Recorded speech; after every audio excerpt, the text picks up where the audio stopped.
ഇപ്പോൾ ഏറ്റവും വലിയ സ്ട്രെസ് എന്ന് പറഞ്ഞാൽ whether to declare holiday or not. എല്ലാവർക്കും സ്ട്രെസ്സാണ്. So we need to address this issue. Lights, camera, action, അതോടൊപ്പം ഡിസ്ട്രിക്ട് കളക്ടർ. ഈ സ്ട്രെസ്സിനെ നമ്മൾ എങ്ങനെ ഹാൻഡിൽ ചെയ്യുന്നു എന്നുള്ളതാണ്. You will simply take my mobile and throw it. അത് അദ്ദേഹത്തിന്റെ ഫേവറേറ്റ് ഹാബിറ്റ് ആണ്. വില്ലൻ ആരാണെന്ന് പിടികിട്ടി. ഇതൊന്നും കേട്ട് പേടിക്കേണ്ട ആവശ്യമൊന്നുമില്ല. പലപ്പോഴും നമ്മൾ മറന്നു പോകുന്നത് നമ്മൾ തന്നെയാണ്. കേൾക്കുക എന്നുള്ളതാണ് പ്രധാനം. പലപ്പോഴും നമ്മുടെ സ്ട്രെസ് മാത്രമല്ല, നമ്മുടെ വൈവാഹിക ജീവിതത്തിൽ ഉണ്ടാകുന്ന പ്രശ്നങ്ങൾ, കുടുംബത്തിലുണ്ടാകുന്ന ഗാർഹിക പ്രശ്നങ്ങൾ എല്ലാം തന്നെ കുട്ടികളെ ഒത്തിരി അധികം ബാധിക്കുന്നുണ്ട്. ഇതിലും വലുതെന്തോ വരാനിരുന്നതല്ലേ. ഈ സ്റ്റേറ്റ്മെന്റ് എന്തെങ്കിലും കുഴപ്പമുണ്ടോ? എന്നെ കേൾക്കാൻ ഒരാള് ഉണ്ടാവുക എന്നുള്ളത് വളരെ ഇമ്പോർട്ടൻ്റ്. നമ്മൾ ആദ്യം എയർ ഹോസ്റ്റസ് പറയുന്ന ഒരു കാര്യമുണ്ട്, നമ്മൾ ആദ്യം ഓക്സിജൻ മാസ്ക് ഇടുക. ആരോഗ്യം, മസില്, രോഗിപരിചരണം സ്ത്രീകളുടെ ഒരു കുത്തക, അല്ലെങ്കിൽ അവരാണ് ചെയ്യേണ്ടതെന്നുള്ളതാണ് നമ്മുടെ സമൂഹം പലപ്പോഴും കൽപ്പിച്ചിരിക്കുന്നത്. നമസ്കാരം. ഇന്ന് എങ്ങനെ ഉണ്ടായിരുന്നു ദിവസം? സ്ട്രെസ് ഫ്രീ ആയിരുന്നോ? ടെൻഷൻ ഫ്രീ ആയിരുന്നോ? എന്ത് ചോദ്യം! കാരണം ഇങ്ങനെ ഒരു ചോദ്യം ചോദിക്കാൻ നമുക്ക് പറ്റില്ല. സ്ട്രെസ്സ് നമ്മുടെ ജീവിതത്തിൻ്റെ ഭാഗമായി കഴിഞ്ഞു അല്ലേ? അത് തന്നെയാണ് നമ്മൾ ചെയ്യുന്ന തെറ്റും. ഒരു അലാം ഇങ്ങനെ അടിച്ചുകൊണ്ടേ ഇരിക്കാമെന്ന് വിചാരിക്കൂ.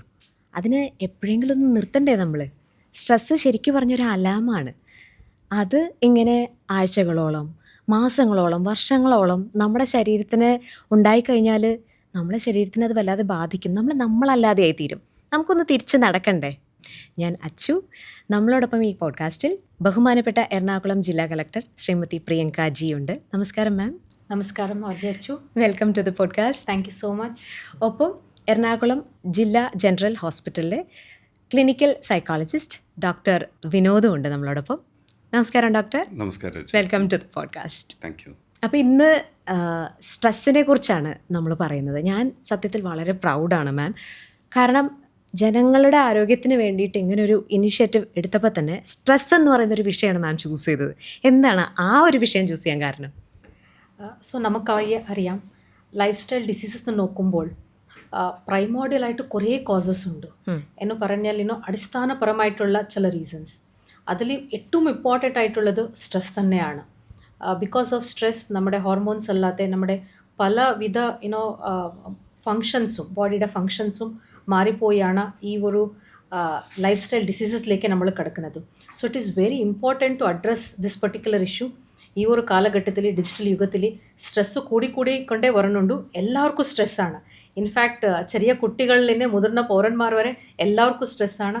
So we need to address this issue. അതാണ് ഒരു റീസൺ. എങ്ങനെയാണ് മാം സ്ട്രെസ്സിനെ ഹാൻഡിൽ ചെയ്യുന്നത്? It is a very challenging task. First of all നമ്മൾ മനസ്സിലാക്കേണ്ടത്, നമ്മുടെ ലൈഫിൽ സ്ട്രെസ് ഉണ്ട്, അത് നമ്മൾ മനസ്സിലാക്കിയിട്ട് we need to take some actions. For example, ഇപ്പോൾ ഏറ്റവും വലിയ സ്ട്രെസ് എന്ന് പറഞ്ഞാൽ whether to declare holiday or not. But we live in this world. So ഇങ്ങനെയുള്ള സമയത്തിൽ what I do is I take mini breaks and take deep breath.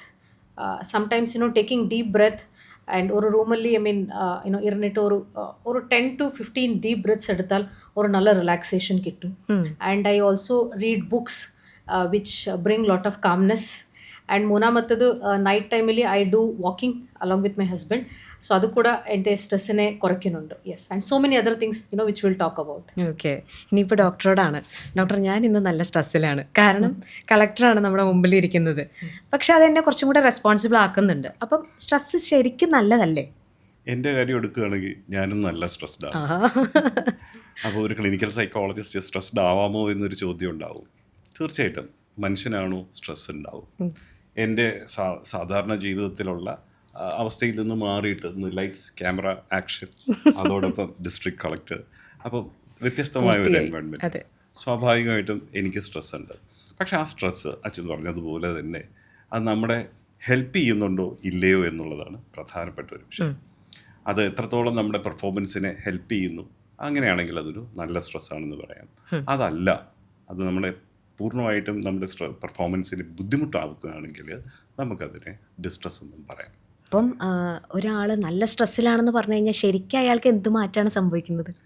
ഈ സ്ട്രെസ്സിനെ നമ്മൾ എങ്ങനെ ഹാൻഡിൽ ചെയ്യുന്നു എന്നുള്ളതാണ്. നമ്മൾ വളരെ ഇഫക്റ്റീവായിട്ട് ഹെൽത്തി ആയിട്ട് ഒരു പ്രോബ്ലത്തെ ഹാൻഡിൽ ചെയ്യുകയാണെങ്കിൽ അത് നമുക്ക് വലിയ കുഴപ്പമില്ലാതെ നമ്മളെ ബാധിക്കാതെ നമുക്കത് കൺട്രോൾ ചെയ്ത് കൊണ്ടുപോകാൻ പറ്റും. പക്ഷേ വളരെ ദീർഘകാലം ഒരു പ്രോബ്ലം നമുക്ക് പരിഹരിക്കാൻ സാധിക്കുന്നില്ല, അല്ലെങ്കിൽ നമുക്കത് ഇഫക്റ്റീവായിട്ട് ഹാൻഡിൽ ചെയ്യാൻ സാധിക്കുന്നില്ല എന്ന് വരുമ്പോഴാണ് അതെന്ത് പറയുന്നത് ഒരു ഡിസ്ട്രെസ് ആവുന്നത്. അപ്പോൾ അതിൻ്റെ ഭാഗമായിട്ട് നമുക്ക് എന്തൊക്കെ ഉണ്ടാവാം, പല രീതിയിലുള്ള മാനസികവും ശാരീരികവുമായിട്ടുള്ള പ്രശ്നങ്ങളുണ്ടാവാം.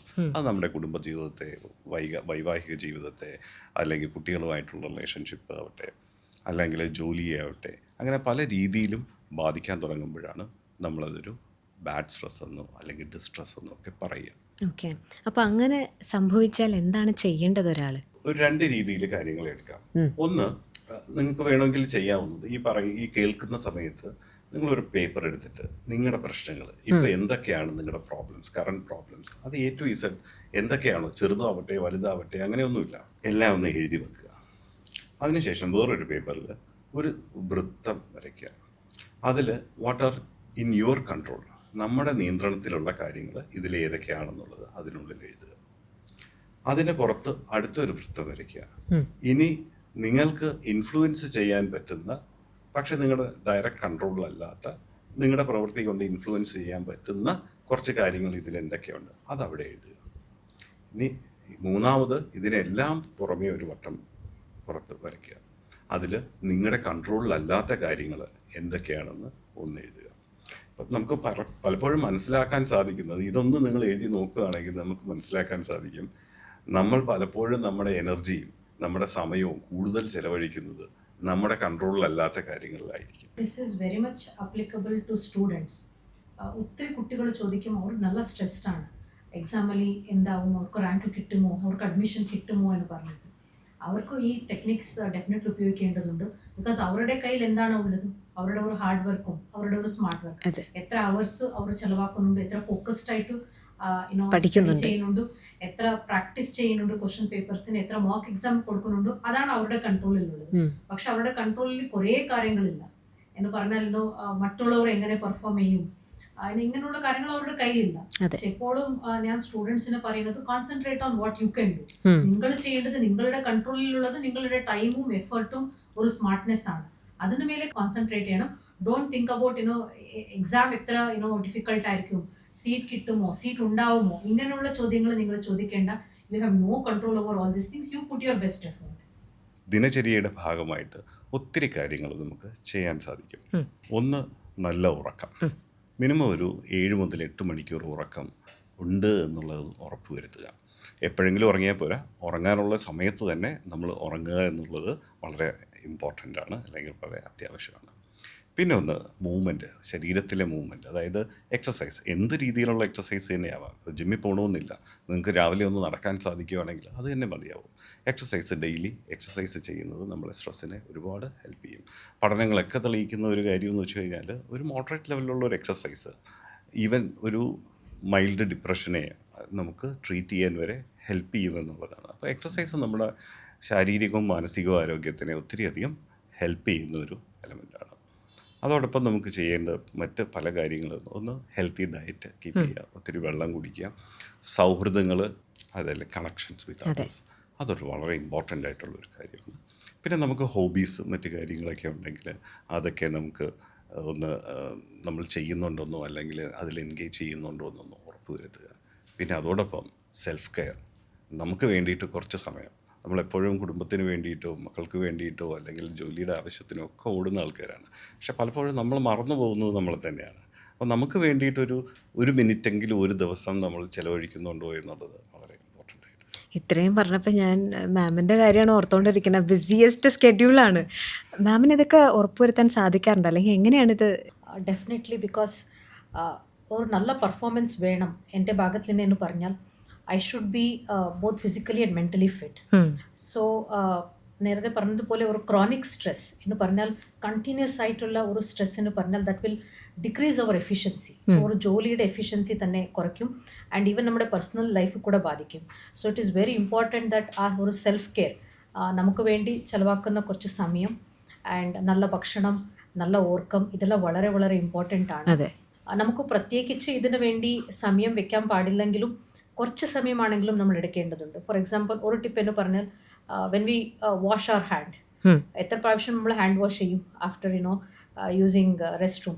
ആ സമയത്തിൽ if you can put a small sticker beside the mirror, that take deep breaths, ഒരു 10 ഡീപ്പ് ബ്രെത്ത് എടുക്കണമെന്ന് പറഞ്ഞാൽ യെസ്, അത് ഒരു സിമ്പിൾ ആൻഡ് യൂസ്ഫുൾ ടെക്നിക്കാണ് okay. Which will help you. Because എനിക്ക് പേഴ്സണലി നോക്കുമ്പോൾ ഓൺ എ ഡേ ഒത്തിരി മീറ്റിംഗ്സ് ഉണ്ടായിരിക്കും. ഓരോരോ മീറ്റിങ്ങിലും പല പല സബ്ജക്ട്സ് ആയിരിക്കും, ഒരേ ടോപ്പിക് അല്ല, ഒരു റവന്യൂ മാത്രമല്ല, ഇല്ലെങ്കിൽ ടൂറിസം മാത്രമല്ല, ഒത്തിരി topics have to keep jumping. ഒരു half an hour 1 hourly topics കൂടെ ജമ്പ് ചെയ്യണം. So in these things, taking 10 deep breaths, really helps calming my mind and performing better.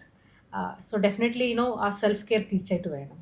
എന്ത് ടിപ്സ് യൂസ് ചെയ്ത് കഴിഞ്ഞാലും നമ്മൾ മനസ്സിലാക്കേണ്ട ഒരു കാര്യം, അത് ആ സമയത്ത് മാത്രം യൂസ് ചെയ്താൽ പോരാ. ആ സമയത്ത് യൂസ് ചെയ്യണമെങ്കിൽ നമ്മൾ എന്ത് ചെയ്യേണ്ടിയിരിക്കുന്നു, അത് നമ്മൾ ഡെയിലി റെഗുലർലി പ്രാക്ടീസ് ചെയ്യേണ്ടിയിരിക്കും. ഹാബിറ്റ് അപ്പോൾ മാഡം പറയൂട്ടെ, മാഡം എന്നും അത് ചെയ്യും, ഇടയ്ക്കിടയ്ക്ക് ഓരോ മീറ്റിങ്ങിൻ്റെ ഇടയിലും അത് ചെയ്യും.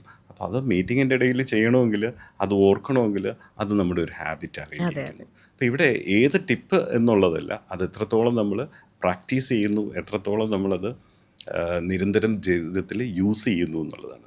മാഡം പറഞ്ഞ ബ്രീത്തിങ് ടെക്നിക്സ്, അത് നല്ലൊരു ടെക്നിക്കാണ്. പല രീതിയിലുള്ള ബ്രീത്തിങ് ടെക്നിക്സ് നമ്മളിപ്പോൾ നെറ്റിലൊക്കെ നോക്കിക്കഴിഞ്ഞാൽ നമുക്ക് അവൈലബിൾ ആണ്. അപ്പോൾ ഡീപ് ബ്രീത്തിങ് ഉണ്ട്, ഡയഫ്രമാറ്റിക് ബ്രീത്തിങ് ഉണ്ട്, ബോക്സ് ബ്രീത്തിങ് ഉണ്ട്. അപ്പോൾ ഇതൊന്നും കേട്ട് പേടിക്കേണ്ട ആവശ്യമൊന്നുമില്ല, എല്ലാം ബ്രീത്തിങ് ആണ്. ഇതെന്തിനാണ് നമ്മൾ യൂസ് ചെയ്യുന്നതെന്ന് വെച്ച് കഴിഞ്ഞാൽ, ഈ അലാം സിസ്റ്റത്തിനെ ഒന്ന് കാം ഡൗൺ ചെയ്യാനോ അല്ലെങ്കിൽ ഷട്ട് ഡൗൺ ചെയ്യാനോ നമ്മൾ യൂസ് ചെയ്യുന്ന ഒരു ടെക്നിക്കാണ്. അതെന്തിന് യൂസ് ചെയ്യണം? നമ്മുടെ ശരീരം സ്ട്രെസ് ഉണ്ടാകുന്ന സമയത്ത് ശരീരം ഒരുപാട് സൂചനകൾ പുറപ്പെടുവിക്കും. അപ്പോൾ നമുക്ക് വേറെ ഒന്നും ചെയ്യേണ്ട, ശ്വാസം സാവധാനം വെളിയിലേക്ക് എടുക്കുക, മൂക്ക് വഴി എടുക്കുക. അപ്പോൾ ആ മൂക്ക് വഴി എടുക്കുന്ന സമയത്ത് നമ്മൾ അതിൽ തന്നെ എന്ത് ചെയ്യുക, ഒന്ന് ശ്രദ്ധ കേന്ദ്രീകരിക്കാൻ ശ്രമിക്കുക. കോൺസെൻട്രേഷൻ, അറ്റൻഷൻ, ഇത്തരം വാക്കുകളൊക്കെ വിസ്മരിക്കുക. കാരണം ഇത് നമുക്ക് കൂടുതൽ സ്ട്രെസ് തരും. നമ്മൾ ആ ശ്വാസത്തെ ഒന്ന് അനുഭവിക്കുക എന്നുള്ളതാണ്. സാവധാനം ശ്വാസം വേണമെങ്കിൽ ഒരു 4 സെക്കൻഡ് എന്നുള്ള ഒരു ടൈമിൽ നമുക്ക് ശ്വാസം സാവധാനം വയറ്റിലേക്ക് കൊണ്ടുവന്ന് ഒരു 3-4 സെക്കൻഡ് ഹോൾഡ് ചെയ്ത് സാവധാനം വായ വഴി ഒരു 5-6 സെക്കൻഡ് കൊണ്ട് റിലീസ് ചെയ്യാം. ഇത് ഒരു 8-10 പ്രാവശ്യം നമുക്ക് ചെയ്യാൻ പറ്റുകയാണെങ്കിൽ ആ ഒരു സ്ട്രെസ്സിനെ, ആ സമയത്തുള്ള സ്ട്രെസ്സിനെ മാനേജ് ചെയ്യുക എന്നുള്ളതല്ല, ആ ശാരീരികമായിട്ടുള്ള ആ ഒരു അസ്വസ്ഥതയെ നമുക്കൊന്ന് കാം ഡൗൺ ചെയ്യാൻ സാധിക്കും. അപ്പോൾ ചില ആൾക്കാർക്കെങ്കിലും ഈ ഒരു പ്രക്രിയ ചിലപ്പോൾ കൂടുതൽ ആങ്സൈറ്റി ഉണ്ടാക്കുന്നുണ്ട്. അതും നമ്മൾ നോക്കേണ്ടതുണ്ട്. നമ്മൾ ചെയ്യുന്നതിൻ്റെ ജസ്റ്റ് ഓപ്പോസിറ്റ് ആയിരിക്കും ചിലപ്പോൾ ചില ആൾക്കാർക്ക് ഉണ്ടാകുന്നത്. അങ്ങനെയുള്ളവർ അത് ചെയ്യേണ്ടതില്ല. അപ്പോൾ ഇത് ഒരു സ്ട്രെസ്ഫുൾ സിറ്റുവേഷനിൽ നമ്മൾ ഇത് ചെയ്ത ശേഷം നമുക്ക് വേണമെങ്കിൽ ഗ്രൗണ്ടിങ് ടെക്നിക്സ് ഉണ്ട്, ഒത്തിരി ഗ്രൗണ്ടിങ് ടെക്നിക്സ് ഉണ്ട്. അതിൽ നമുക്ക് യൂസ് ചെയ്യാവുന്ന ഒരു സിമ്പിൾ ടെക്നിക്കാണ് 5-4-3-2-1. 5-4-3-2-1 എന്ന് പറയുമ്പോൾ 5 ഇന്ദ്രിയങ്ങളാണ്. ആ 5 വിഷ്വലായിട്ടുള്ള, അപ്പോൾ നമ്മുടെ ചുറ്റുപാടും കാണുന്ന 5 കാര്യങ്ങളിലേക്ക് ശ്രദ്ധ കേന്ദ്രീകരിക്കുക. അപ്പോൾ ഇപ്പോൾ ഇവിടെ ഇരിക്കുമ്പോൾ ഇവിടെ ഒരു പോട്ടുണ്ട്, ഒരു ചെടിയുണ്ട്. അപ്പോൾ ആ ചെടിയുടെ ഫിസിക്കൽ ഫീച്ചേഴ്സിലേക്ക് മാത്രം ഒന്ന് നോക്കുക. അങ്ങനെ 5 കാര്യങ്ങൾ ചുറ്റുപാടുള്ളത് കാണുക. അത് കാഴ്ചയിലൂടെ അനുഭവിച്ചറിയുക എന്നുള്ളതാണ്. അതിനൊരു കുറച്ച് സമയം എടുക്കാം. അതിനുശേഷം 4 കാര്യങ്ങൾ നമുക്ക് തൊട്ട് അല്ലെങ്കിൽ അനുഭവിച്ചറിയാൻ പറ്റുന്നത്. അപ്പം നമ്മുടെ വാച്ചാവട്ടെ, നമ്മുടെ ബട്ടൺ ആവട്ടെ, ഷർട്ടാവട്ടെ, മുടിയാവട്ടെ, ഫോണാവട്ടെ, എന്തായാലും 4 കാര്യങ്ങൾ തൊട്ടറിയാവുന്ന രീതിയിൽ നമ്മൾ അനുഭവിച്ചറിയാം. 3 കാര്യങ്ങൾ നമുക്ക് കേൾവിയിലൂടെ ശ്രദ്ധിക്കാൻ ശ്രമിക്കുക. അപ്പോൾ ചുറ്റുപാടുമുള്ള ശബ്ദങ്ങളെ ഒന്ന് ശ്രദ്ധിക്കുക. അതിൽ 3 കാര്യങ്ങൾ ഒന്ന് ശ്രദ്ധിക്കുക. 2 മണം. മണക്കാൻ കയ്യിലൊന്നും ഇല്ല എങ്കിൽ നമുക്കിഷ്ടമുള്ള മണം നമുക്കൊന്ന് ആലോചിച്ചാലും മതി. ഏറ്റവും അവസാനം ഒരു ടേസ്റ്റ്. അപ്പോൾ നമ്മൾ ഈ 5 ഇന്ദ്രിയങ്ങളെയും ഉദ്ദീപിക്കുന്ന രീതിയിൽ നമ്മളെ ഒന്ന് മൈൻഡ്ഫുൾനെസ് ഒരു പ്രാക്ടീസാണ്, നമ്മളെ ഒന്ന് ഗ്രൗണ്ട് ചെയ്യുക. അപ്പോൾ ആ ഒരു ടെൻഷൻ ഉണ്ടാക്കുന്ന ആ ഒരു ചിന്തയിൽ നിന്ന് നമ്മളെ ഒന്ന് ഗ്രൗണ്ട് ചെയ്യാനും ഈ ഒരു ബ്രീത്തിങ് ടെക്നിക്കും ഇത് നമ്മളെ ഒത്തിരി സഹായിക്കും. അത് കഴിഞ്ഞ് നമുക്ക് വേണമെങ്കിൽ പല കാര്യങ്ങളിലേക്ക് ഒന്ന് വ്യാപൃതമാവാം. നമുക്ക് ആ ഒരു സിറ്റുവേഷനിൽ നിന്നൊന്ന് മാറി ഒരു ചായ കുടിക്കുകയോ ആരോടെങ്കിലുമൊക്കെ ഒന്ന് സംസാരിക്കുകയോ ഒക്കെ ചെയ്യുമ്പോൾ നമ്മൾ ആ ഒരു അപ്പോഴത്തെ ആ ഒരു സ്ട്രെസ്സിനെ നമുക്കൊന്ന് ഹാൻഡിൽ ചെയ്യാൻ കുറച്ചും കൂടെ എളുപ്പമായിരിക്കും. ഓക്കെ, ഫാന്റാസ്റ്റിക് ടെക്നിക്കാണ് 5-4-3-2-1. Definitely doctor, I try to use. ഈ അഡ്മിനിസ്ട്രേറ്റീവ് ലെവലിൽ നിങ്ങൾ പഠിക്കുന്ന സമയത്ത് തന്നെ നിങ്ങൾക്ക് എന്തായാലും സ്ട്രെസ് നിങ്ങളുടെ ലൈഫിൻ്റെ ഭാഗമാവാൻ പോവുകയാണല്ലോ. അപ്പോൾ ഇതുപോലുള്ള കാര്യങ്ങൾ നിങ്ങൾക്കൊരു സിലബസിൻ്റെ ഭാഗമായിട്ട് ഉണ്ടോ? ശരിക്കും ഡെഫിനറ്റ്ലി ഉണ്ട്. ഇൻഫാക്ട് നമ്മുടെ academy, IAS academy, Lal Bahadur Shastri national administrative അക്കാഡമിയിൽ എല്ലാ ദിവസവും നമുക്ക് യോഗ ഉണ്ടായിരിക്കും. Okay, so that is part of our training. അതല്ലാത്ത ഫീൽഡ് ട്രെയിനിങ്സ് കുറച്ച് കൂടുതലുണ്ട്. ഇൻഫാക്ട് നമുക്കറിയാം ഇൻഫാക്ട് ഇപ്പോൾ ഔട്ട്ഡോർസിൽ പോയി കുറച്ച് സൺഷൈൻ നമ്മൾ നോക്കുമ്പോഴല്ലേ അതെ. നമ്മുടെ ഹോർമോൺ സിസ്റ്റംസ് എല്ലാം റീസെറ്റ് ആവും. So academy gives lot of importance for outdoor activities. Outdoor ആക്ടിവിറ്റീസിൽ ഞാൻ ചൂസ് ചെയ്തത് ഹോർസ് റൈഡിംഗ് ആണ്. It was a fantastic activity. അങ്ങനെ ഒത്തിരി കാര്യങ്ങൾ ഓരോരോ ഓഫീസേഴ്സ് ചൂസ് ചെയ്യാൻ പറ്റും. And yoga definitely is compulsory. And one more additional activity നമ്മൾ എടുക്കാൻ പറ്റും. So as part of our training also it is very much integrated. ഇപ്പം അതുപോലെ തന്നെ മാം ഒരു അമ്മ കൂടിയാണ്. നമ്മൾ ജോലി സ്ഥലത്ത് സ്ട്രെസ്സ് വീട്ടിൽ കൊണ്ടുപോകുന്ന ആൾക്കാരാണ് ഒരുപാട് പേര്. അതെങ്ങനെയാണ് മാമിന് ബാലൻസ് ചെയ്യാൻ പറ്റുന്നത്? ഇൻഫാക്ട് അത് ഐഡിയൽ സിറ്റുവേഷൻ ആണ്. പക്ഷേ പ്രാക്ടിക്കലി മെനി ടൈംസ് അത് നടക്കില്ല. വീട്ടിലേക്ക് പോയപ്പോഴും we are mostly on the phones, calls വരുന്നുണ്ട്. എൻ്റെ കുട്ടികളല്ലേ, എസ്പെഷ്യലി ചെറിയ മോൻ, you will simply take my mobile and throw it. അത് അദ്ദേഹത്തിൻ്റെ ഫേവറേറ്റ് ഹാബിറ്റ്. വില്ലൻ ആരാണെന്ന് പിടികിട്ടി. So but in fact that many times makes me realise അത് അദ്ദേഹം ചെയ്യുന്നത് ശരി തന്നെയാണ്. അദ്ദേഹത്തിന് എൻ്റെ അറ്റൻഷൻ വേണം. So there is no point splitting my attention എന്ന് പറഞ്ഞിട്ട്. So these days I've tried to spend quality time, because കുട്ടികൾക്കും ഏറ്റവും അത്യാവശ്യമുള്ളതും നമ്മൾ കൊടുക്കുന്ന ഒരു ടോയ്സോ ഇല്ല പൈസമോ അല്ല. അവർക്ക് ഏറ്റവും ഇമ്പോർട്ടൻ്റ് ആയിട്ട് വേണ്ടത് നമ്മുടെ ക്വാളിറ്റി ടൈമാണ്. So they seek attention and time from us. So I am trying my best to separate these two lifes. But അതൊരു കണ്ടിന്യൂസ് ആയിട്ടുള്ള ഒരു പ്രോസസ്സാണ്. ഇന്ന നാളിൽ അച്ചീവ് ചെയ്യാൻ പറ്റില്ല, and specially in this posting, but continuously try ചെയ്യുന്നുണ്ട്. ഓക്കെ, ഡോക്ടറോടാണ് എനിക്ക് ചോദിക്കാനുള്ളത്. ഇപ്പം ഈ അച്ഛനമ്മമാരുടെ സ്ട്രെസ് കുഞ്ഞുങ്ങളെ ബാധിക്കാറുണ്ടോ? കുഞ്ഞുങ്ങൾക്ക് സ്ട്രെസ് അടിക്കാൻ പാടില്ല എന്നുള്ളതാണ് പലപ്പോഴും പല അച്ഛനമ്മമാരുടെയും ഒരു ചിന്ത തന്നെ. കുഞ്ഞുങ്ങളുടെ ജോലി, പഠിക്കുക, അവർക്കെല്ലാം പ്രൊവൈഡ് ചെയ്യുന്നുണ്ട്. അപ്പോൾ അവരത് മുന്നോട്ടുമായിട്ട് പോവുക എന്നുള്ളതാണ് പലരും ചിന്തിക്കുന്നത്. പക്ഷേ നമ്മുടെ സ്ട്രെസ്സ് പലപ്പോഴും നമ്മുടെ സ്ട്രെസ്സ് മാത്രമല്ല, നമ്മുടെ വൈവാഹിക ജീവിതത്തിലുണ്ടാകുന്ന പ്രശ്നങ്ങൾ, കുടുംബത്തിലുണ്ടാകുന്ന ഗാർഹിക പ്രശ്നങ്ങൾ എല്ലാം തന്നെ കുട്ടികളെ ഒത്തിരി അധികം ബാധിക്കുന്നുണ്ട്. പല പഠനങ്ങളും അത് തെളിയിച്ചിട്ടുമുള്ള ഒരു കാര്യമാണ്. പക്ഷേ കുട്ടികളത് തുറന്ന് പറയണമെന്നില്ല, അവർക്കത് മനസ്സിലാവണമെന്നുമില്ല, അവർക്കും അത് മനസ്സിലാവണമെന്നില്ല. ഇതൊരു സ്പോഞ്ച് പോലെയാണ്. ഈ ഇമോഷൻസൊക്കെ അവർ അബ്സോർബ് ചെയ്യുന്നുണ്ട്.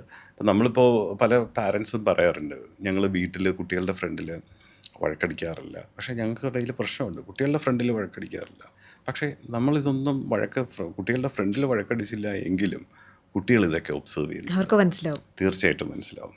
അപ്പോൾ അതുകൊണ്ട് നമ്മുടെ സ്ട്രെസ്സ്, നമ്മുടെ പ്രശ്നങ്ങൾ ഡെഫിനറ്റായിട്ടും കുട്ടികളെ ബാധിക്കുന്നുണ്ട്. അതവരുടെ ഇപ്പോഴത്തെ വൈകാരിക വളർച്ചയെ മാത്രമല്ല, ഭാവിയിലേക്കുള്ള ഒരു വൈകാരികവും മാനസികമായിട്ടുള്ള വളർച്ചയെയും ഈ പറയുന്ന സ്ട്രെസ്സിനെ ഹാൻഡിൽ ചെയ്യാനായാലും അല്ലെങ്കിൽ പ്രശ്നങ്ങളെ അഭിമുഖീകരിക്കാനുള്ള കപ്പാസിറ്റീസിനെയൊക്കെ പലപ്പോഴും നെഗറ്റീവായിട്ടും ബാധിക്കാറുണ്ട്. അപ്പോൾ കുട്ടികളുടെ സ്ട്രെസ്സ് നമ്മൾ എങ്ങനെ തിരിച്ചറിയാം? എന്താ അവർ കാണിക്കുക ലക്ഷണങ്ങൾ? കുട്ടികളുടെ സ്ട്രെസ്സ് നമുക്ക് ഈ മുതിർന്നവരെ പോലെ അവരൊന്നും പറയണമെന്നില്ല.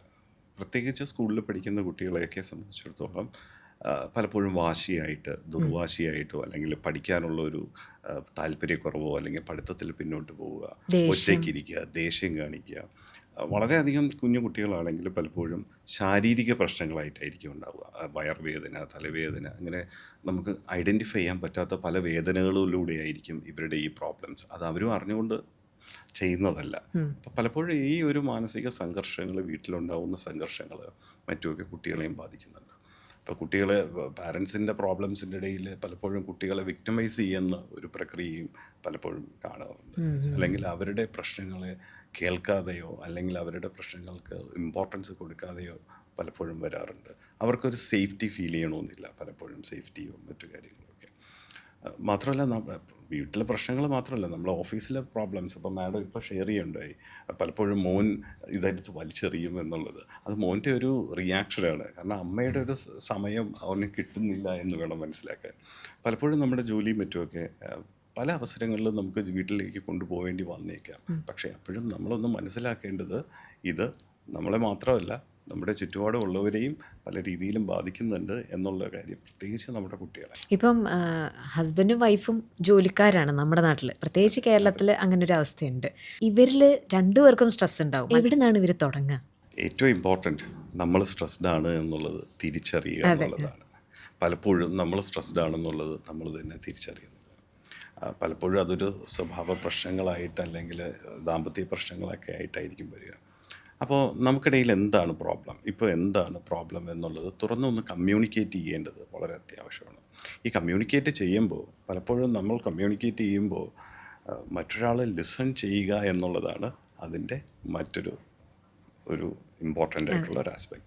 പലപ്പോഴും നമ്മൾ ലിസൺ ചെയ്യുന്നത് ഉത്തരം പറയാൻ വേണ്ടിയിട്ടായിരിക്കും, ഇതിനെന്ത് മറുപടി കൊടുക്കണം എന്നുള്ള രീതിയിലായിരിക്കും നമ്മൾ ലിസൺ ചെയ്യുക. അത് മാറ്റി വെച്ച് ഓപ്പണായിട്ട് ജഡ്ജ്മെൻ്റ് ഇല്ലാതെ നമ്മുടെ ഒരു പങ്കാളിയുടെ പ്രോബ്ലം എന്താണ്, അവർക്ക് എന്താ പറയാനുള്ളത് എന്നുള്ളത് നമുക്ക് കേൾക്കാനുള്ള ഒരു മനസ്ഥിതി ഉണ്ടാവണം. അത് കമ്മ്യൂണിക്കേറ്റ് ചെയ്യാൻ ശരിയാവണ്ണം കമ്മ്യൂണിക്കേറ്റ് ചെയ്യാനും നമുക്ക് സാധിക്കുകയും ചെയ്യണം. കേൾക്കുക എന്നുള്ളതാണ്. കേൾക്കുക മാത്രമല്ല, അതിനെന്താണ് നമുക്കൊരു പരിഹാരം കാണുന്നത്. അപ്പം നമുക്ക് പരിഹാരം കണ്ടെത്താൻ സാധിക്കാത്ത ഒരു കാര്യമാണെങ്കിൽ നമുക്കൊരു എക്സ്റ്റേണൽ ഹെൽപ്പ് എടുക്കുന്നതുകൊണ്ട് കുഴപ്പമില്ല. നമ്മുടെ ജില്ലയിൽ അങ്ങനെയുള്ള സംവിധാനങ്ങളുണ്ടോ? അതായത് നമുക്ക് ഒരാൾക്കൊരു പ്രശ്നം പറയാൻ ഒരു കൗൺസിലിംഗ് ജില്ലയിൽ അതിനുള്ള സംവിധാനങ്ങളുണ്ടോ? ജില്ലയിൽ നമുക്ക് ഡിസ്ട്രിക്ട് മെൻ്റൽ ഹെൽത്ത് പ്രോഗ്രാം ഉണ്ട് ആൻഡ് അതിനിടെയാದ ഒരു ഹെൽപ്പ് ലൈൻ കൂടെ ഉണ്ട്. So any issues, any mental health issues ആർക്കെങ്കിലും പറയണമെങ്കിൽ ഡെഫിനറ്റ്ലി ഡിസ്ട്രിക്ട് മെൻ്റൽ ഹെൽത്ത് പ്രോഗ്രാമിനെ കോൺടാക്ട് ചെയ്യാം. ഓക്കെ. അപ്പം ഈ സ്ട്രെസ്സ് ഒരു പരിധി കടന്നു കഴിഞ്ഞാൽ നമുക്ക് എങ്ങനെയാണ് മനസ്സിലാവുക?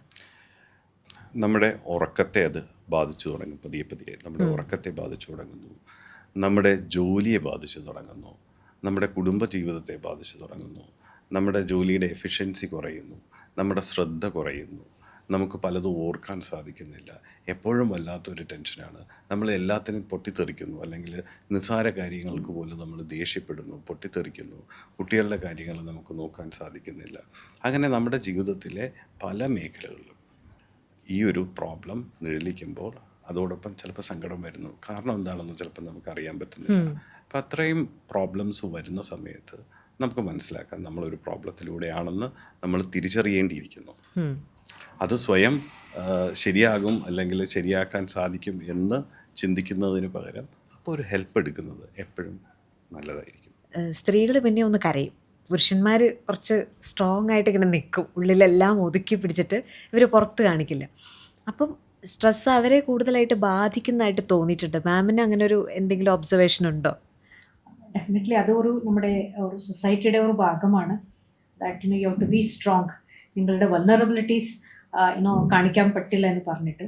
ബട്ട് പുതിയ ജനറേഷൻ അങ്ങനെയല്ല. ദേ ഷെയർ ദെയർ വൾനറബിലിറ്റീസ് അവരുടെ ഫ്രണ്ട്സ് കൂടെയോ ഇല്ല, they are very vocal about it. അവർക്കുള്ള പ്രശ്നങ്ങളെ കുറിച്ചിട്ട് ഓപ്പൺ ആയിട്ട് സംസാരിക്കും, which is a very good thing. അതെ. അപ്പോൾ ഈ തുറന്ന് സംസാരിക്കാൻ നമുക്ക് എപ്പോഴും ഒരാളുണ്ടാവണം എന്നുള്ളതാണ് അല്ലേ? ഡെഫിനറ്റ്ലി ഹാവിങ് ദറ്റ് കമ്മ്യൂണിറ്റി, ആ ഒരു കമ്മ്യൂണിറ്റി ഉണ്ടാവുന്നത്, ഫ്രണ്ട്സ് ഫാമിലി കൂടെ ഉണ്ടാവുന്നത് വളരെ ഇമ്പോർട്ടൻ്റ് ആണ്. ഈ ഒരു കാലഘട്ടത്തിലല്ലേ മോസ്റ്റ്ലി നമ്മുടെ ഒരു ഫ്രീ സമയം ഇല്ലെങ്കിൽ എന്തെങ്കിലും സമയം കിട്ടിയാലും നമ്മൾ ഓൺലൈനിലാണ് ചെലവ് ചെയ്യുന്നത്. ഇൻസ്റ്റെഡ് ഓഫ് ദാറ്റ് ഒരു റിയൽ ലൈഫ്, ഒരു റിയൽ പേഴ്സൺ കൂടെ സംസാരിച്ചാൽ അതിൽ നിന്ന് കിട്ടാൻ പോകുന്ന ഒരു ഡീസ്ട്രെസ്സിങ് ക്വാളിറ്റീസ് അല്ലേ വളരെയധികം ഇമ്പോർട്ടൻ്റ് ആണ്. അത് നമ്മൾ വിട്ടു പോകുന്നുണ്ട്.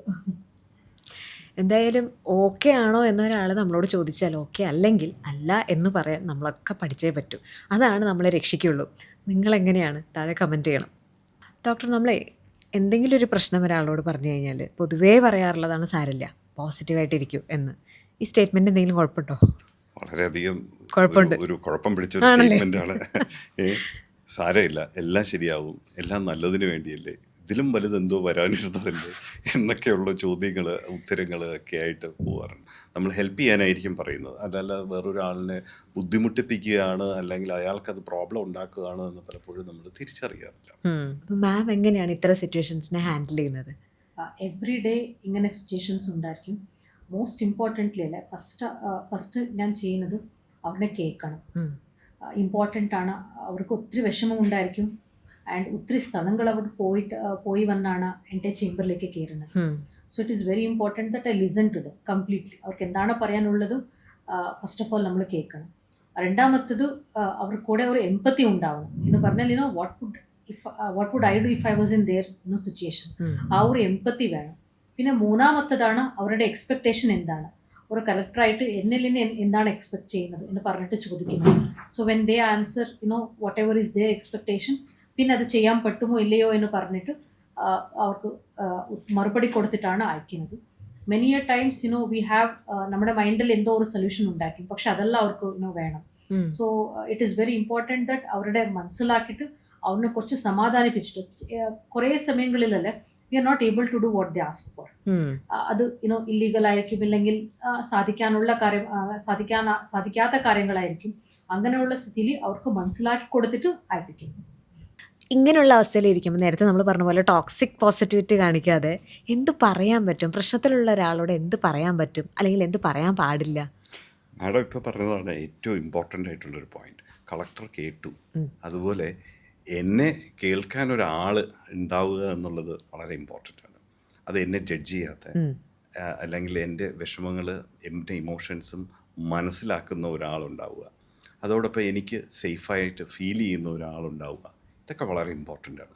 അപ്പം നമുക്ക് വേണ്ടത് പല പ്രശ്നങ്ങളും ചിലപ്പോൾ നമുക്ക് ഇതിനെ കണ്ടെത്താൻ സാധിക്കുമായിരിക്കും. ചിലപ്പോൾ ഈ ഒരു സിറ്റുവേഷൻ കഴിയുമ്പോൾ നമുക്ക് ചിലപ്പോൾ കണ്ടെത്താൻ സാധിക്കുമായിരിക്കും. പക്ഷേ ആ ഒരു പ്രതിസന്ധി വരുന്ന സമയത്ത് നമ്മളെ കേൾക്കുക എന്നുള്ളതാണ്. അപ്പോൾ നമുക്ക് ചെയ്യാൻ പറ്റുന്ന ഒരു കാര്യം എന്ന് പറയുന്നത് എന്ത് ചെയ്യുക, ജസ്റ്റ് ഒന്ന് ലിസൺ ചെയ്താൽ മാത്രം മതിയാവും. മനസ്സിലായില്ലേ? അത് നേരത്തെ പറഞ്ഞതുപോലെ തന്നെ ഉത്തരം പറയാൻ വേണ്ടിയിട്ടോ അല്ലെങ്കിൽ അടുത്ത എന്ത് പറയുമെന്ന് ഇതിന് വേണ്ടിയിട്ടോ ആകരുത് നമ്മൾ ലിസൺ ചെയ്യുന്നത്. അയാളുടെ പ്രശ്നങ്ങളെ മനസ്സിലാക്കാൻ വേണ്ടിയിട്ടായിരിക്കണം നമ്മളൊന്ന് ലിസൺ ചെയ്യേണ്ടത്. ഏറ്റവും മിനിമം നമ്മൾ ലിസൺ ചെയ്യുക, അവർക്ക് സമയം കൊടുക്കുക, ഞാൻ നിന്നോടൊപ്പം ഉണ്ട് എന്നുള്ള ഒരു ഫീൽ അവർക്ക് കൊടുക്കുക എന്നുള്ളതാണ്. അപ്പോൾ ഈ ഒരു പ്രതിസന്ധി അവർ കടന്നു പോകുന്നത് വരെ നമ്മൾ കൂടെ ഉണ്ട് എന്നുള്ള ഒരു ഉറപ്പ് കൊടുക്കുക.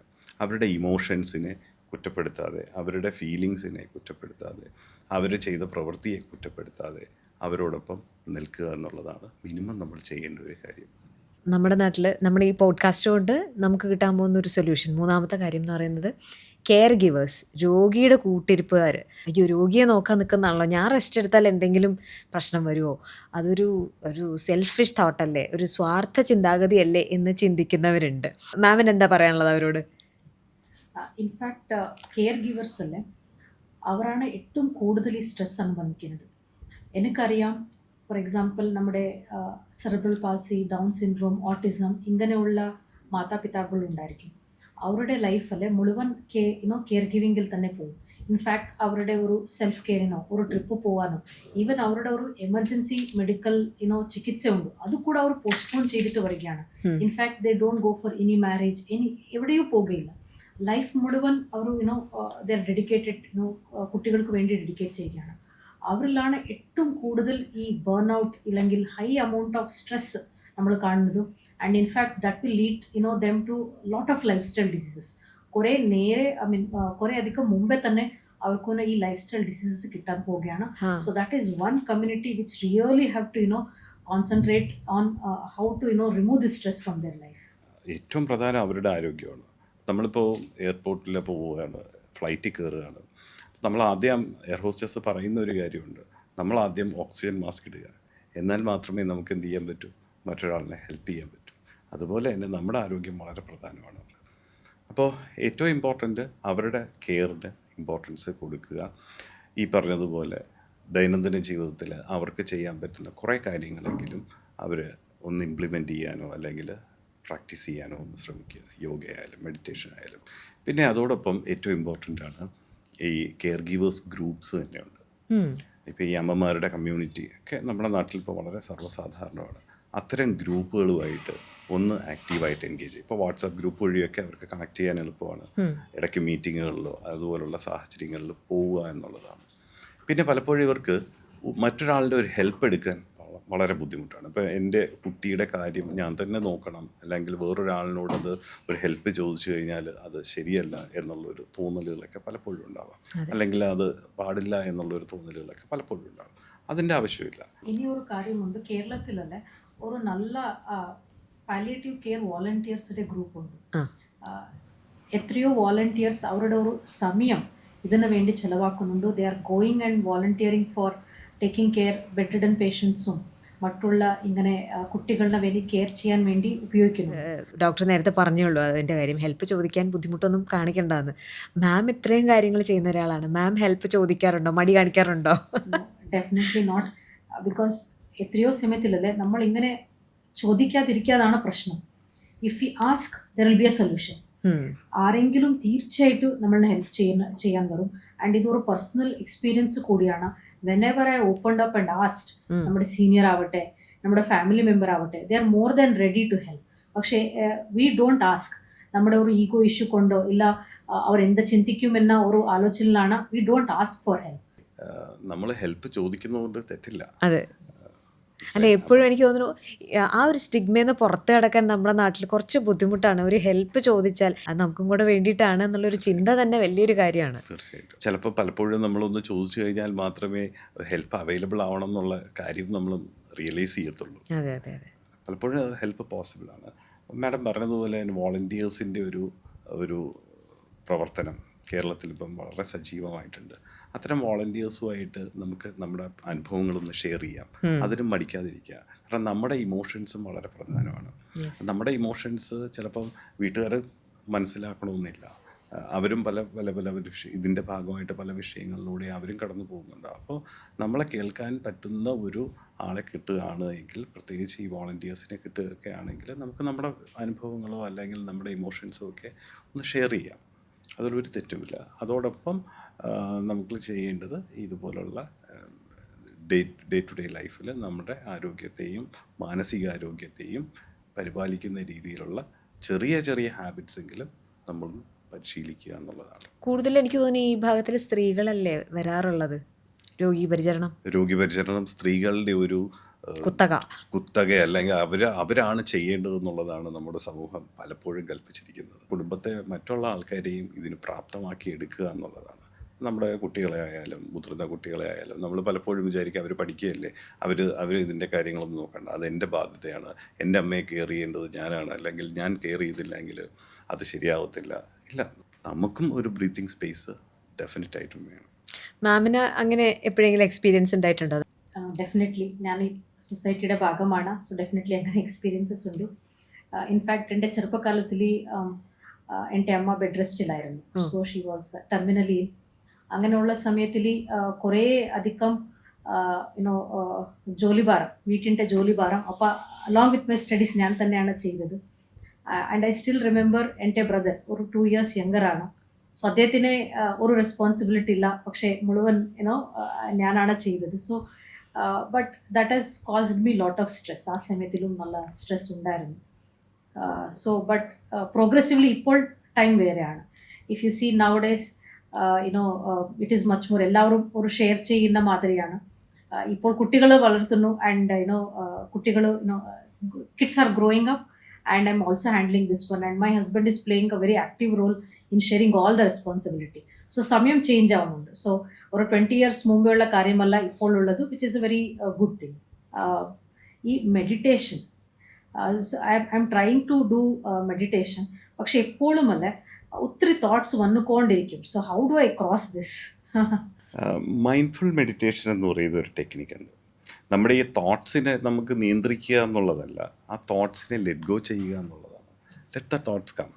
നമുക്ക് ചെയ്യാവുന്നത് ഒരു 3 minute മൈൻഡ്ഫുൾ ബ്രീത്തിങ് ഒന്ന് പ്രാക്ടീസ് ചെയ്യാവുന്നതാണ്. അപ്പോൾ നമ്മൾ വേറെ ഒന്നും വേണ്ട. നമുക്ക് സുരക്ഷിതമെന്ന് തോന്നുന്ന ഒരു സ്ഥലം, നമുക്ക് സുരക്ഷിതവും നമുക്ക് സൗകര്യപ്രദമായിട്ടുള്ള ഒരു സ്ഥലം, വീട്ടിൽ തന്നെ എവിടെയെങ്കിലും ഒരു സമയം, രാവിലെയോ വൈകുന്നേരമോ ഏതാണെന്ന് വെച്ച് കഴിഞ്ഞാൽ ഒരു സമയം കണ്ടെത്തുക. ആ സ്ഥലത്ത് നമ്മൾ എന്ത് ചെയ്യുക, ഒരു 3 minute, ഡെയിലി ഒരു 3 minute 2 minute വേണമെങ്കിൽ സ്റ്റാർട്ട് ചെയ്യാം. കണ്ണടച്ച് വളരെ കംഫർട്ടബിളായിട്ട് ഇരുന്നു കൊണ്ട് നമ്മൾ ശ്വാസത്തെ മാത്രം ശ്രദ്ധിക്കുക. നോർമൽ ബ്രീത്തിങ് മതി. ഡീപ്പ് ബ്രീത്തോ ബെല്ലി ബ്രീത്തിങ്ങോ ബോക്സ് ബ്രീത്തിങ്ങോ ഒന്നും വേണ്ട. നമ്മുടെ സാധാരണ രീതിയിലുള്ള ശ്വാസപ്രക്രിയയിലേക്ക് മാത്രം ശ്രദ്ധിക്കുക. മൂക്കിലൂടെ ശ്വാസം കയറുന്നു, അത് തിരിച്ചു പോകുന്നു. സ്വാഭാവികമായിട്ടും എന്ത് സംഭവിക്കും? നമ്മുടെ തലയിലൂടെ ഒരുപാട് ചിന്തകൾ പോകും. ഒരു 2 സെക്കൻഡ് കഴിയുമ്പോഴും നമ്മുടെ മനസ്സ് വേറെ എവിടെയൊക്കെ ആയിരിക്കും.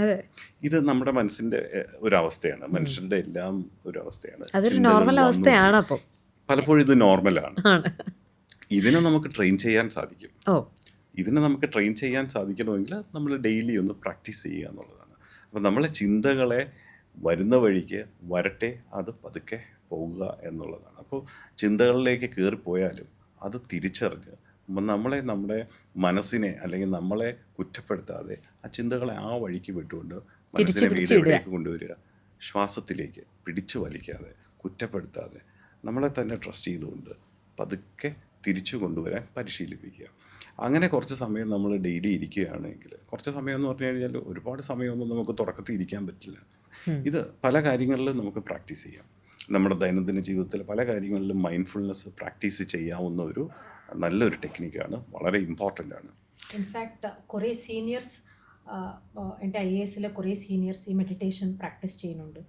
ആൻഡ് അവരുടെ ഒരു പേഴ്സണൽ എക്സ്പീരിയൻസ് പങ്കുവെക്കുമ്പോൾ it has been very helpful for them. ഒത്തിരി സ്ട്രെസ്സുള്ള situations they are able to handle because of this meditation techniques. So I am also motivated. ഇന്നത്തെ ദിവസത്തിൽ തന്നെ ഐ വിൽ ഡെഫിനറ്റ്ലി ട്രൈ ഈ മെഡിറ്റേഷൻ ടെക്നിക് തീർച്ചയായിട്ടും ഞാൻ try ചെയ്യും. ഈ ഓവർ തിങ്കിങ് അതുപോലെ എല്ലാ മനുഷ്യരുടെയും ഒരു പ്രശ്നമായിട്ട് കാണുന്നുണ്ട്. അപ്പം മാമിന് അങ്ങനെ ഒരു വലിയ സിറ്റുവേഷനൊക്കെ വരുമ്പം ഇത് വേഴ്സ്റ്റായി ഇങ്ങനെയാവോ അങ്ങനെയാവോ എന്നൊക്കെ ചിന്തിക്കേണ്ടി വരാറുണ്ടോ? അങ്ങനെ ഒരു ഡെഫിനറ്റ്ലി. ഇൻഫാക്റ്റ് ഒരു ഡിസിഷൻ എടുക്കുമ്പോൾ അതിൻ്റെ ഒരു ഇമ്പാക്റ്റ് എന്തെല്ലാം ആവും, the best case, the worst case, the normal case, ഒത്തിരി ചിന്തകൾ നമുക്ക് ഉണ്ടായിരിക്കും. സോ ഡെഫിനറ്റ്ലി ബാധിക്കുന്നുണ്ട്. So doctor, how to stop overthinking? പക്ഷേ മാമിനത് ആവശ്യമാണെന്ന് തോന്നുന്നു അല്ലേ? മാഡം ഇപ്പം പറഞ്ഞു, ഒരുപാട് കാര്യങ്ങളെക്കുറിച്ച് ചിന്തിക്കുക, അതിൻ്റെ കോൺസിക്വൻസ്, അതിൻ്റെ പ്രത്യാഘാതങ്ങളെയൊക്കെ കുറിച്ച് ചിന്തിച്ചിട്ടാണ് മാഡം ഒരു തീരുമാനത്തിലേക്ക് എത്തുന്നത്. എൻഡ് ഓഫ് ദി ഡേ ആ ഒരു പ്രശ്നത്തിന് പരിഹാരം കാണാൻ ആ ചിന്ത കൊണ്ട് സാധിക്കുന്നുണ്ടോ ഇല്ലയോ എന്നുള്ളതാണ്. അവിടെയാണ് ഇമ്പോർട്ടൻറ്റ്. അത് സാധിക്കുന്നുണ്ടെങ്കിൽ അത് നോർമൽ ചിന്തയാണ്. അങ്ങനെ ചിന്തിച്ചു കഴിഞ്ഞാലേ പല കാര്യങ്ങളും നമുക്ക് അവോയ്ഡ് ചെയ്യാൻ പറ്റും. പക്ഷേ ഓവർ തിങ്കിങ് എന്ന് പറയുമ്പോൾ ഒരു പരിഹാരം നമ്മൾ കാണുന്നില്ല. ഈ ചിന്തയിൽ തന്നെ നമ്മൾ ഇങ്ങനെ കറങ്ങി നിൽക്കുകയാണ്. അപ്പം നമ്മുടെ പ്രോബ്ലത്തിന് ഒരു പരിഹാരവും ഇല്ല. ചിന്ത അവിടെ നിന്ന് കാട് കയറി പോകുന്നുണ്ട്. ഇവിടെയാണ് ഓവർ തിങ്കിങ്ങിൻ്റെ ഒരു പ്രശ്നം വരുന്നത്. അതൊരു പ്രശ്നം തന്നെയാണ്. എങ്ങനെയാണ് നമുക്കിത് ഹാൻഡിൽ ചെയ്യാൻ പറ്റുക? ഇത് ഹാൻഡിൽ ചെയ്യുക എന്ന് പറഞ്ഞു കഴിഞ്ഞാൽ മൈൻഡ്ഫുൾനെസ് ഒരു പ്രാക്ടീസാണ്. ഇൻഫാക്റ്റ് ഓവർ തിങ്കിങ്ങിനെ ഒരു സൊല്യൂഷൻ എന്ന് പറഞ്ഞാലല്ലേ, when we are so much confused, first ഒരു ചെറിയ പടിയിടാം, 1 സ്റ്റെപ്പ്. അത് നോക്കിയിട്ട് ഒരു പൈലറ്റ് സ്റ്റഡി ആയിട്ട് നോക്കിയിട്ട് പിന്നെ കാര്യങ്ങൾ ചെയ്യാം. So when we start acting അല്ലേ, നമ്മുടെ ഓവർ തിങ്കിങ് കുറയും. But if you are really doubtful, first 1 step ഇടണം, ഇല്ലെങ്കിൽ പൈലറ്റ് സ്റ്റഡി ചെയ്യണം, പിന്നെ ഒരു 2ാമത്തെ 3ാമത്തെ പടി ഇട്ടാൽ മതി. So that would be a useful way to go forward. നിങ്ങളിത് പരീക്ഷിച്ച് നോക്കുക, തീർച്ചയായിട്ടും താഴെ വന്ന് കമൻറ്റ് ചെയ്യുക. ഈ ഓവർ തിങ്കിങ് നമുക്ക് മൈൻഡ്ഫുൾനെസ് ടെക്നിക്ക് യൂസ് ചെയ്യാം. എന്താണ് നമ്മുടെ ചിന്ത, ഈ ചിന്തയിൽ എന്തെങ്കിലും കാരണങ്ങളുണ്ടോ? അപ്പം നമ്മൾ അതിനെയാണ് നമ്മൾ കോഗ്നിറ്റീവ് റീസ്ട്രക്ചറിങ് എന്നൊക്കെ പറയുന്നത്. അപ്പം നമ്മുടെ ചിന്തകളെ ഒന്ന് ഐഡൻറ്റിഫൈ ചെയ്യാൻ പഠിക്കുക, ആ ചിന്തകളെ നമുക്ക് തന്നെ ഒന്ന് ക്വസ്റ്റ്യൻ ചെയ്യാൻ പഠിക്കുക, അതിൻ്റെ വേറെ സൊല്യൂഷൻസ് അല്ലെങ്കിൽ കുറച്ചും കൂടി ഇഫക്റ്റീവായിട്ട് നമുക്കിതിനെ എങ്ങനെ എടുക്കാൻ സാധിക്കും എന്നുള്ളൊരു ചിന്ത രീതി പഠിച്ചെടുക്കുക എന്നുള്ളതാണ്. ഇത് പരിശീലിച്ചെടുക്കാവുന്നതാണ് with the help of a തെറാപ്പിസ്റ്റോ അല്ലെങ്കിൽ സൈക്കോളജിസ്റ്റിൻ്റെ ഒക്കെ ഹെൽപ്പ് കൊണ്ട് നമുക്ക് ഈ ചിന്താ രീതിയൊക്കെ ഒന്ന് മാറ്റിയെടുക്കാവുന്നതാണ്. അതോടൊപ്പം നമുക്ക് വറി ടൈം, അതൊരു നല്ലൊരു ടെക്നിക്കാണ്. വറി ടൈം അപ്പോൾ നമുക്ക് ഒരു ദിവസത്തിൽ ഒരു സമയം, ഊണ് കഴിഞ്ഞിട്ട് ഒരു 10 മിനിറ്റോ 15 മിനിറ്റോ ഒരു വറി ടൈം. അപ്പം നമ്മൾ ഈ ഒരു സമയത്ത് വറി ചെയ്തില്ല, ഈ സമയത്ത് ഞാൻ ഇത് ചെയ്യും, ആ വറി അടിക്കേണ്ട സമയത്ത് ഞാൻ അതിനെക്കുറിച്ച് ചിന്തിക്കാം. അങ്ങനെ വറി ടൈം നമുക്ക് ഹെൽപ്ഫുൾ ആവുന്ന ഒരു കാര്യമാണ്. ഏറ്റവും ഇമ്പോർട്ടൻ്റ് നമ്മൾ ഇതിൽ ചിന്തയിൽ പോകുന്നു എന്ന് തിരിച്ചറിയുക എന്നുള്ളതാണ്. അതോടൊപ്പം നമുക്ക് ഗ്രൗണ്ടിങ് ടെക്നിക്സ്, അതിൽ റൂട്ട് കോസിൽ നമ്മൾ എന്തെങ്കിലും ചെയ്യുന്നത് വളരെ ഹെൽപ്ഫുൾ ആയിരിക്കും. ഓക്കെ, ഉറക്കം ഒരു വലിയ ഘടകമാണല്ലോ സ്ട്രെസ്സിൻ്റെ. അപ്പം മാം എത്ര മണിക്കൂർ ഉറങ്ങാറുണ്ട്? 7 to 8 hours കിട്ടാറുണ്ട്. പക്ഷേ കണ്ടിന്യൂസ് അല്ല. കുട്ടികളുണ്ട്, ചെറിയ കുട്ടികളുണ്ട്, ഇടയ്ക്കിടയ്ക്ക് കോൾസ് വരും. But I try. നമ്മൾ ഈ സ്ട്രെസ്സ് വരുമ്പോൾ ഇത്തരം ടെക്നിക്സ് അല്ലാതെ ചില സമയത്ത് മെഡിസിൻസ് എടുക്കേണ്ടി വരുമല്ലോ. പലരും ആദ്യം പറയുന്നത് ഞാൻ മരുന്ന് കഴിക്കില്ല, അങ്ങനെ ഒരു ഭയം പലരിലുണ്ട്. അതൊന്ന് മാറ്റണമല്ലോ. എല്ലാ സ്ട്രെസ്സിനും മെഡിസിൻസ് വേണമെന്ന് ചോദിച്ചു കഴിഞ്ഞാൽ വേണമെന്നില്ല. ഇപ്പം സ്ട്രെസ്സ് കൊണ്ട് ഉണ്ടാകുന്ന മാനസിക പ്രശ്നങ്ങൾക്കോ അത് മാനസികമായിട്ടുള്ള പ്രോബ്ലംസ് ഉണ്ടാക്കുമ്പോഴോ ആണ് ചിലപ്പോൾ നമുക്ക് മരുന്നുകളുടെ ആവശ്യം വേണ്ടി വരിക. അത് അതിൻ്റെ തീവ്രത, നമ്മളിപ്പോൾ അനുഭവിക്കുന്ന പ്രശ്നത്തിൻ്റെ തീവ്രത, അത് എത്രത്തോളം നമ്മുടെ ദൈനംദിന ജീവിതത്തെയും പിന്നെ ജോലിയെയും മറ്റു കാര്യങ്ങളെയൊക്കെ ബാധിച്ചിരിക്കുന്നു എന്നതിനെ അടിസ്ഥാനപ്പെടുത്തിയിട്ടാണ് മെഡിസിൻസ് വേണമോ വേണ്ടയോ എന്ന് തീരുമാനിക്കുന്നത്. അപ്പം നിങ്ങളൊരു പിന്നെ ഹോസ്പിറ്റലിലോ അല്ലെങ്കിൽ ഒരു സൈക്കാട്രിക് സെറ്റപ്പിൽ പോയി കഴിഞ്ഞാൽ അതിവിടെ ഒരു ടീം വർക്കാണല്ലോ. അപ്പോൾ അവിടെ പോയി കഴിഞ്ഞാൽ ഉടൻ തന്നെ നിങ്ങൾക്കൊരു മരുന്ന് തരണം എന്നൊന്നും ഇല്ല. പലപ്പോഴും നിങ്ങളെ അസസ് ചെയ്തിട്ട് നിങ്ങളുടെ പ്രശ്നങ്ങളൊക്കെ മനസ്സിലാക്കി ഇപ്പോൾ സിമ്പിളായിട്ടുള്ള കൗൺസിലിങ്ങോ അല്ലെങ്കിൽ കുറച്ചും കൂടെ നോക്കുകയാണെങ്കിൽ തെറപ്പിയോ മറ്റു കാര്യങ്ങളിലോ വഴി നിങ്ങളുടെ പ്രോബ്ലംസ് റിസോൾവ് ചെയ്യാൻ പറ്റുവാണെങ്കിൽ അങ്ങനെ ചെയ്യാം. അതല്ല ചിലപ്പോൾ മെഡിസിൻസ് വേണ്ടി വരുന്ന ഒരു ഘട്ടമുണ്ട് എങ്കിൽ കുറച്ച് നാളത്തേക്കെങ്കിലും മരുന്ന് കഴിക്കുന്നതുകൊണ്ട് ഒരു കുഴപ്പമില്ല. അതിന് അടിമപ്പെട്ട് പോവുക, അല്ലെങ്കിൽ അത് കാരണം എൻ്റെ ജീവിതത്തിൽ മറ്റു പ്രതിസന്ധികൾ വരിക, അങ്ങനെയൊന്നുമില്ല. ഫസ്റ്റ് ഓഫ് ഓൾ നമുക്ക് സ്ട്രെസ് ഉണ്ട് എന്ന് മനസ്സിലാക്കേണ്ടതുണ്ട്. ഈ ഒരു സ്ട്രെസ്സിൽ നമ്മൾ കിടക്കുന്നുണ്ടോ ആ ഒരു അവയർനെസ് നമ്മളിൽ തീർച്ചയായിട്ടും ഉണ്ടാവണം. രണ്ടാമത്തത്, ആ സ്ട്രെസ് ഉണ്ടെങ്കിൽ ഇത് നമ്മുടെ ഒരു ലൈഫ് സ്റ്റൈലായിട്ട് നമുക്ക് നോക്കേണ്ട. We have to do something, ഇതിൽ എന്തെങ്കിലും ചെയ്യണം എന്ന ഒരു മോട്ടിവേഷൻ ഉണ്ടാവണം. മൂന്നാമത്തത്, we have to slow down, കുറച്ചുകൂടി നമുക്ക് സ്ലോ ഡൗൺ ചെയ്യേണ്ടതുണ്ട്. നാലാമത്തത്, take a deep breath, always breathing helps, take deep breath. അഞ്ചാമത്തത്, ലിവ് ഇൻ പ്രസൻറ്റ്. ആ ഒരു ചെറിയ ചെറിയ മൂമെൻറ്റ്സ് ആവട്ടെ. ഇപ്പോൾ ഡോക്ടർ പറഞ്ഞു 5 4 3 2 1 എന്ന ടെക്നിക്ക്. സോ എന്താണ് നമ്മുടെ ചുറ്റിലുള്ളത്, live in that moment. And most importantly ഒരു മൈൻഡ്ഫുൾ ലിവിങ്ങിനെ കൾട്ടിവേറ്റ് ചെയ്യണം. ഒരു ലോങ് ടേം പ്രാക്ടീസാണ്. 1-2 ദിവസത്തിൽ അത് വരാൻ പോകുകയില്ല. മാസങ്ങളോളം നമ്മുടെ ബ്രെയിനിനെ ട്രെയിൻ ചെയ്യേണ്ടതുണ്ട്. But that will give a lot of relief from ഈ ക്രോണിക് സ്ട്രെസ്സിൽ നിന്ന് കുറേ അധികം റിലീഫ് കിട്ടും. ആൻഡ് ഈ ലൈഫ് സ്റ്റൈൽ ഡിസീസസ് വരാതിരിക്കാനും ഇല്ലെങ്കിൽ അറ്റ്ലീസ്റ്റ് കുറേ വർഷങ്ങളിലേക്ക് നമുക്ക് പോസ്റ്റ്പോൺ ചെയ്യാൻ പറ്റുന്നതാണ്. ഓക്കെ. നമ്മൾ എന്തായാലും തുടങ്ങിയപ്പോൾ രണ്ടുപേരും നല്ല സ്ട്രെസ്സിലായിരുന്നു മാമുള്ള കാരണം. ഇപ്പം എന്താണ് ഡോക്ടറുടെ അവസ്ഥ? ഇപ്പൊ സ്ട്രെസ് കുറച്ച് കുറഞ്ഞിട്ടുണ്ട്. തീർച്ചയായിട്ടും ഉറപ്പായിട്ടും തുറന്ന് സംസാരിക്കുമ്പോഴാണ് സ്ട്രെസ്സിന് ഒരു കുറവ് വരിക എന്നുള്ളതും കൂടെ നമ്മൾ മനസ്സിലാക്കുന്നുണ്ട്. എനിവേ, വളരെ സന്തോഷം നിങ്ങൾ രണ്ടുപേരും നമ്മുടെ കൂടെ ഈ പോഡ്കാസ്റ്റിൽ ഉണ്ടായതിൽ. വീണ്ടും നമ്മൾ അടുത്ത പോഡ്കാസ്റ്റിൽ കാണും. മറ്റൊരു പ്രധാനപ്പെട്ട ആരോഗ്യ വിഷയവുമായിട്ട് നമ്മുടെ കൂടെ അന്നും ബഹുമാനപ്പെട്ട എറണാകുളം ജില്ലാ കളക്ടർ ശ്രീമതി പ്രിയങ്ക ഉണ്ടാകും. മറ്റൊരു ആരോഗ്യ വിദഗ്ധനും ഉണ്ടാകും. നന്ദി.